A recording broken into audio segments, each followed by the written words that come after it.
नमस्कार को रेगुलर देखने के लिए और इस चैनल को नया सब्सक्राइब नहीं किया है तो सब्सक्राइब करें और कॉमर्स एग्ज़ाम गोल को सब्सक्राइब ज़रूर करें ताकि आपको नई अपडेट नई वीडियो अगर इस चैनल पे आती है तो आप उसको सब्सक्राइब करें और आगे आपको ये अपडेट मिलता रहे। तो स्टार्ट करते हैं आज का जो हमारा टॉपिक है ऑडिटिंग का। हम इसमें एमसीक्यू को कवर करेंगे और वो टॉपिक वाइज सीरीज होगी। तो शुरू से हम इंट्रोडक्शन पार्ट से हम शुरू करेंगे इसको। तो पहला जो टॉपिक है टॉपिक वाइज है इसमें, तो इसमें सबसे पहले तो जो ऑडिटिंग का मीनिंग होता है या किसके ऊपर हम बेस कर रहे हैं इसको, तो उसका मीनिंग जानने की कोशिश करेंगे। तो सबसे पहला जो क्वेश्चन हमारा आता है बेसिक क्वेश्चन है। बेसिक में इसमें पूछा गया है which of the following best defined auditing. ये ऑप्शन है आपके पास the process of preparing financial statement, B option है the statement examination of financial record and statement, and C option है आपके पास the management of an organization finance, और D option है आपके पास the creation of financial plan and budgeting. तो इसमें आपने जो है कुछ ऑप्शन जो होते हैं उनको आपने कट करना। जैसे पहला ऑप्शन आपके पास दिया हुआ है कि process of preparing financial statement. इसमें तो ऑडिटिंग में तो ऐसी कोई फाइनेंशियल स्टेटमेंट को प्रिपेयर करने वाला काम होता नहीं है। सी में आपके पास दिया हुआ है management of an organization finance. ये भी ऑप्शन नहीं है, ऑर्गेनाइजेशन की फाइनेंस की बात भी हम इसमें नहीं करते हैं ऑडिटिंग में। डी आपके पास ऑप्शन दिया हुआ है creation of financial plan and budget. तो हम किसी प्रकार का कोई फाइनेंशियल प्लान और बजट इसमें प्रिपेयर नहीं करते हैं। तो जो आपका बी ऑप्शन है वो सूट करता है यहाँ पे the systematic examination of financial record and statement. यही क्वेश्चन आपका हिंदी में भी दिया हुआ है। निम्नलिखित में से कौन ऑडिटिंग को सर्वोत्तम रूप से परिभाषित करता है। पहला आपके पास दिया हुआ है वित्तीय विवरण तैयार करने की प्रक्रिया है। बी ऑप्शन आपके पास दिया हुआ है वित्तीय अभिलेखों और विवरणों को व्यवस्थित जांच करना है, और सी ऑप्शन आपके पास दिया हुआ है किसी संगठन के वित्त का प्रबंधन करना। संगठन के वित्त का प्रबंधन करना इसमें नहीं आएगा। वित्तीय योजनाओं और बजट का निर्माण करना। तो ये सारे ऑप्शन को छोड़ करके बी ऑप्शन जो आपका है वित्तीय अभिलेख और विवरणों की व्यवस्थित जांच करना, ये आपका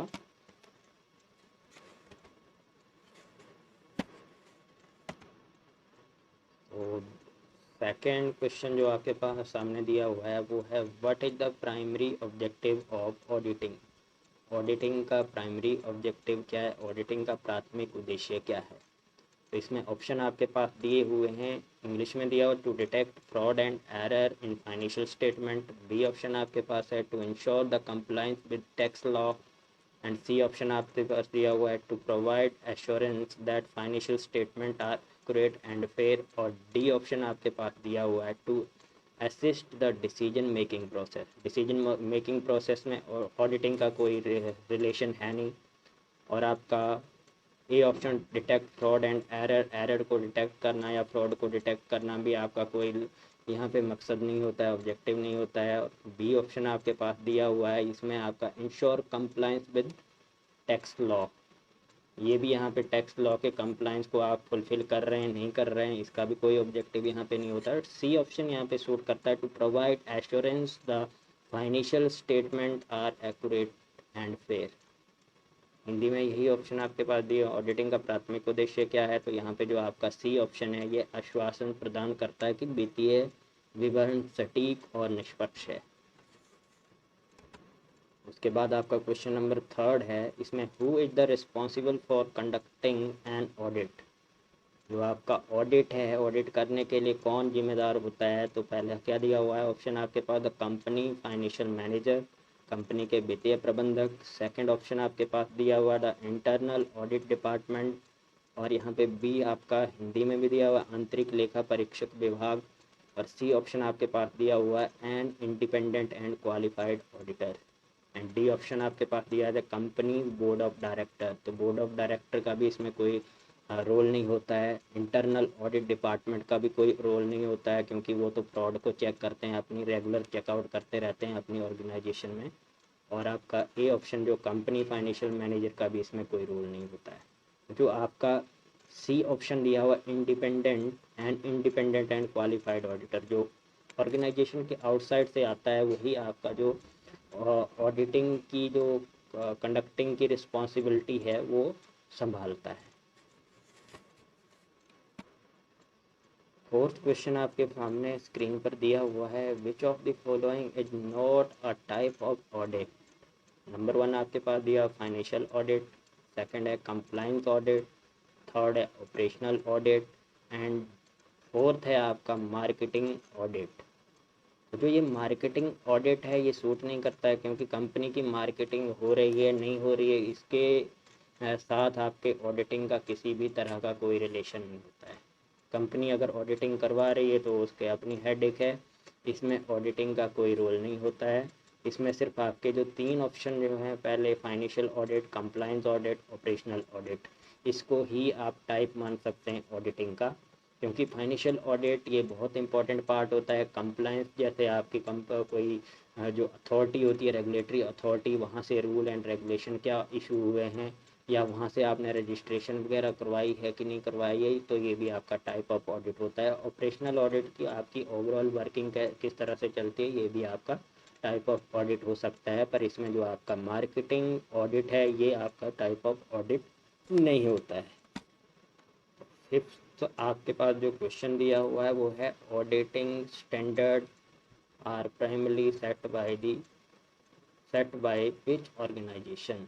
तो ऑप्शन आपके पास दिए हुए हैं, international monetary fund, B option आपके पास दिया है वर्ल्ड बैंक, सी ऑप्शन आपके पास दिया है international federation of accounts and D option आपके पास दिया हुआ है फाइनेंशियल अकाउंटिंग स्टैंडर्ड बोर्ड। तो इसमें से जो आपके सभी हिंदी में आपके पास क्वेश्चन दिया हुआ है, ऑडिटिंग मानक मुख्य रूप से किस संगठन द्वारा निर्धारित किए जाते हैं, तो इसमें आईएमएफ का कोई रोल नहीं होता है, विश्व बैंक का कोई रोल नहीं होता है, और इंटरनेशनल फेडरेशन ऑफ अकाउंटेंट इसका रोल यहाँ पे रहता है कि जो आपके ऑडिटिंग के स्टैंडर्ड होते हैं या प्रोसीजर होते हैं यहाँ से आप फॉलो करते हैं, और वित्तीय लेखा मानक का भी इसमें रोल नहीं होता है। तो जो आपका सी ऑप्शन है वो राइट आंसर हो जाता है। तो 6th क्वेश्चन आपके पास दिया हुआ, which term prefer the auditor assessment of risk of material miss statement in financial statement. A आपके पास दिया हुआ है ऑप्शन इनहेरेंट रिस्क, बी आपके पास दिया कंट्रोल रिस्क, सी आपके पास दिया डिटेक्शन रिस्क एंड डी आपके पास दिया हुआ है ऑडिट रिस्क। तो हिंदी में इसको पढ़ लेते हैं, कौन सा शब्द वित्तीय विवरणों में महत्वपूर्ण गलत विवरणों को जोखिम के लेखा परीक्षक के आकलन को संदर्भित करता है। आपके पास ए ऑप्शन दिया हुआ है अंतर्निहित जोखिम, बी आपके पास दिया जोखिम पर नियंत्रण रखें, सी आपके पास दिया हुआ है पता लगाने का जोखिम एंड डी आपके पास दिया हुआ है ऑडिट जोखिम। तो इस प्रकार का जो ऑप्शन है ये ऑडिट रिस्क या जो ऑडिट जोखिम है ये आपका राइट आंसर हो जाता है। 7th क्वेश्चन आपकी स्क्रीन पर अवेलेबल है, इसमें लिखा हुआ है 7th क्वेश्चन में, the concept of independence in auditing means the auditor. Option A आपके सामने दिया हुआ है, must not have any financial interest in the client, B option आपके पास दिया हुआ है, should have the freedom to plan and conduct the audit without interference, C option आपके पास दिया हुआ है, must not have any provision previous employment relationship with the client and D option आपके पास दिया हुआ है all of the above.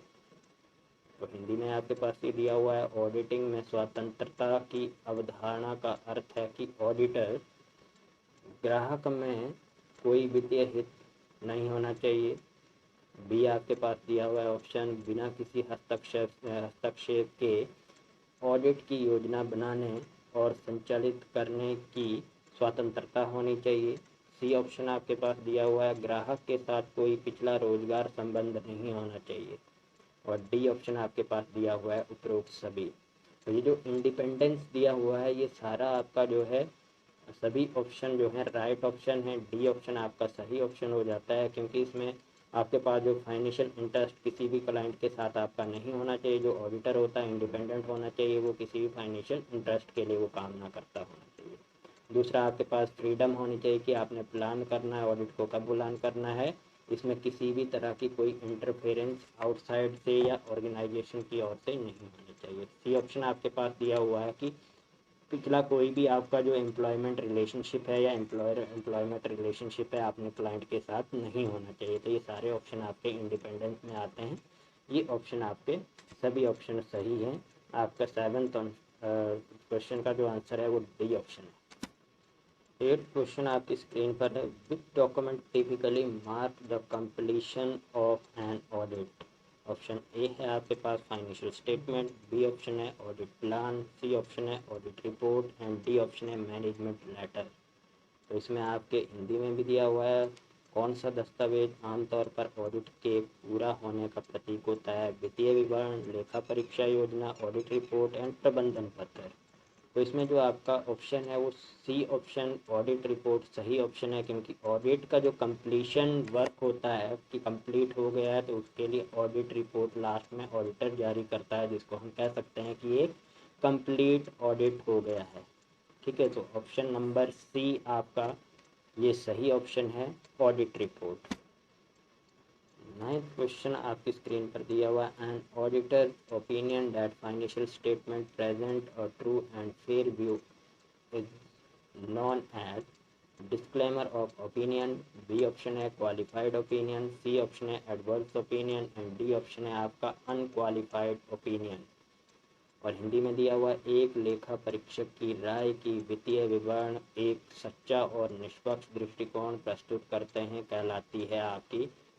A option आपके पास राय का अस्वीकरण, बी ऑप्शन है योग्य राय, सी ऑप्शन है प्रतिकूल राय एंड डी ऑप्शन है अयोग्य राय। तो जो आपका अनक्वालिफाइड ओपिनियन जो दिया हुआ है ये ऑप्शन आपका राइट हो जाता है। ये तीनों ऑप्शन ऊपर वाले से जो है ये गलत है। तो ऑप्शन नंबर डी आपका जो है वो सही आंसर है। क्वेश्चन नंबर 10 आपकी स्क्रीन पर दिया हुआ है, which of the following is the key principle of auditing. A option है ऑब्जेक्टिविटी, बी ऑप्शन है आपका कॉन्फिडेंशियलिटी, सी ऑप्शन है आपका professional competence and D option है all of the above. Hindi में आपका दिया हुआ है, निम्नलिखित में से कौन ऑडिटिंग का प्रमुख सिद्धांत है। वस्तुनिष्ठता, बी ऑप्शन है गोपनीयता, सी ऑप्शन है आपका व्यावसायिक योग्यता एंड डी ऑप्शन है आपका उपरोक्त सभी। तो ये जो डी ऑप्शन है ऑल ऑफ द अबव ये सही आंसर है आपका। इसमें जो आपका ऑडिटिंग के प्रिंसिपल्स होते हैं वो ऑब्जेक्टिविटी भी होती है, कॉन्फिडेंशियलिटी भी होती है और आपका प्रोफेशनल कॉम्पिटेंस भी होता है। 11th क्वेश्चन आपकी स्क्रीन पर दिया हुआ है, अगर आपने इससे पहले अगर इस क्वेश्चन से शुरू करने से पहले अगर आपने मेरे चैनल को सब्सक्राइब नहीं किया है, कॉमर्स एग्जाम गोल को अगर आपने सब्सक्राइब नहीं किया तो प्लीज़ इस चैनल को सब्सक्राइब करें ताकि हमें मोटिवेशन मिलता रहे और इस तरह की ऑडियो और वीडियो आपके लिए प्रस्तुत करते रहें। तो जो आपका 11th क्वेश्चन है उसके लिए हमारे पास जो डाटा दिया हुआ है वहाँ पे आपका what is the primary purpose of internal audit. जो आपका इंटरनल ऑडिट होता है या आंतरिक लेखा परीक्षा का प्राथमिक उद्देश्य क्या होता है। तो इसमें आपका ऑप्शन नंबर ए दिया हुआ है, टू प्रिपेयर फाइनेंशियल स्टेटमेंट। कोई फाइनेंशियल स्टेटमेंट को प्रिपेयर करने का जो मकसद होता है इंटरनल ऑडिट वो नहीं होता है। To assist external audit, external audit के लिए सहायता करना भी इसका कोई ऑब्जेक्टिव नहीं होता। To improve an organization operation, ये ऑप्शन आपका सही है, to improve an organization operation. D option भी पढ़ लेते हैं, to comply with tax law, tax law के साथ आपका किसी कानून का अनुपालन करना, ये आपका ऑडिट या इंटरनल ऑडिट का प्राथमिक उद्देश्य नहीं होता है। तो जो आपका सी ऑप्शन है, किसी संगठन के संचालन में सुधार करना आपका इंटरनल ऑडिट का ऑब्जेक्टिव होता है। तो ये ऑप्शन आपका सी ऑप्शन सही हो जाता है, to improve an organization operation. 12वां क्वेश्चन आपकी स्क्रीन पर है, what is mean by materiality in auditing. Auditing में भौतिकता से क्या तात्पर्य है। तो आपके ऑप्शन जो दिए हुए हैं, option A the relevance of financial information, B option आपके पास दिया हुआ significance of financial information, and C option आपके पास दिया हुआ accuracy of financial information, and D option आपके पास दिया हुआ है the independence of financial information. जो हिंदी में दिए हुए हैं वित्तीय जानकारी की प्रासंगिकता, बी ऑप्शन आपके पास दिया हुआ है वित्तीय जानकारी का महत्व, सी ऑप्शन आपके पास दिया है वित्तीय जानकारी की सटीकता, एंड डी ऑप्शन आपके पास दिया हुआ है वित्तीय जानकारी की स्वतंत्रता। तो ऑडिटिंग में भौतिकता से तात्पर्य है to significance of financial information. जो बी ऑप्शन है आपका सही आंसर है, वित्तीय जानकारी का महत्व आपका यहाँ पे आंसर सही हो जाता है। 13 क्वेश्चन में दिया हुआ है आपके पास, which of the following is the limitation of auditing. Auditing की लिमिटेशन क्या है या ऑडिटिंग की सीमाएं क्या है। तो इसमें जो आपका ए ऑप्शन है, इट प्रोवाइड एब्सोल्यूट एश्योरेंस, ये तो आपका हो जाता है कि ये आपकी लिमिटेशन नहीं है। डी ऑप्शन आपके पास दिया हुआ, इसका उपयोग भविष्य की घटनाओं की भविष्यवाणी करने के लिए किया जाता है। It can be use to predict future event, ये ऑप्शन भी आपका सूट नहीं कर रहा है। और आपके पास C option to rely on sampling technique, ये ऑप्शन आपका सही हो जाता है क्योंकि ये ऑडिटिंग की लिमिटेशन है कि आप सैम्पलिंग टेक्निक के तहत आप जो है ऑडिटिंग कर रहे हैं, कुछ को छोड़ रहे हैं जो आपका मान लीजिए उसमें से जो छोड़ी गई इंफॉर्मेशन है वो इम्पॉर्टेंट भी हो सकती है, जो आपकी जानकारी के लिए होनी चाहिए, पर आपने छोड़ दिया, आपने सैम्पलिंग टेक्निक यूज़ की है, तो ये आपका लिमिटेशन हो जाता है। और जो डी ऑप्शन है आपका, it guarantee the detection of all fraud, ये जो आपकी ऑडिटिंग होती है कि जो लिमिटेशन है कि गारंटी देना, ये आपका इसमें लिमिटेशन में नहीं आएगा। तो आपका जो सी ऑप्शन है to rely on sampling technique, ये आपका ऑडिटिंग की लिमिटेशन है, ये आंसर आपका सही हो जाता है। 14th क्वेश्चन आपकी स्क्रीन पर दिया हुआ है, the audit process generally begin with field work, planning, reporting and testing control. Option आपके पास ये है field work, planning, reporting and testing control. Audit प्रक्रिया आमतौर पर शुरू होती है फील्ड वर्क से, बी ऑप्शन है योजना से, सी ऑप्शन है रिपोर्टिंग से, डी ऑप्शन है परीक्षण नियंत्रण से। तो इसमें जो सबसे पहले किसी भी काम को करने से पहले हमें क्या करना पड़ता है, प्लानिंग करना पड़ता है। तो जो आपका ऑडिट प्रोसेस है वो जनरली बिगिन होती है प्लानिंग से। तो बी ऑप्शन आपका योजना, बी ऑप्शन सही हो जाता है, ये आपका राइट आंसर। 15th क्वेश्चन आपकी स्क्रीन पर है, which of the following is an example of audit evidence. Audit evidence का एग्जाम्पल क्या है, इनमें से ए ऑप्शन है इंटरनल कंट्रोल, बी ऑप्शन है फाइनेंशियल स्टेटमेंट, सी ऑप्शन है bank statement and D option है ऑडिट रिपोर्ट। तो जो आपका यहाँ पर ऑडिट का जो साक्ष्य होता है, इनमें से एग्जाम्पल क्या क्या है, जो आपका आंतरिक नियंत्रण, वित्तीय विवरण, बैंक विवरण and audit report. Audit report तो ऑडिट करने के बाद जो है ऑडिटर रिपोर्ट जारी करता है, वित्तीय विवरण से भी आप जो है इसमें किसी तरह का कोई रिलेशन नहीं है। तो जो आपका आंतरिक नियंत्रण है उससे भी आपका कोई रिलेशन नहीं है। बैंक विवरण जिसमें आपकी जो ट्रांजैक्शन होती हैं, कैश आया गया, कहाँ को आपने पैसे ट्रांसफ़र किए, ये आपका एग्जांपल है ऑडिट एविडेंस का। तो इस तरह से हमारी जो एमसीक्यू की सीरीज़ है 15 क्वेश्चन की वो समाप्त होती है। अगर आप इसी तरह की वीडियो को दोबारा देखना चाहते हैं या हमारे जो ये सीरीज़ है इसको आप पसंद करते हैं, आगे आने वाले टाइम में हमें कुछ इम्प्रूवमेंट करने को है, या आप इसमें किसी तरह की कोई सजेशन देना चाहते हैं, तो प्लीज़ हमारे इस चैनल को सब्सक्राइब और लाइक ज़रूर करें और कमेंट ज़रूर करें। तो चैनल का जो आपके पास सब्सक्रिप्शन होना चाहिए वो है आपका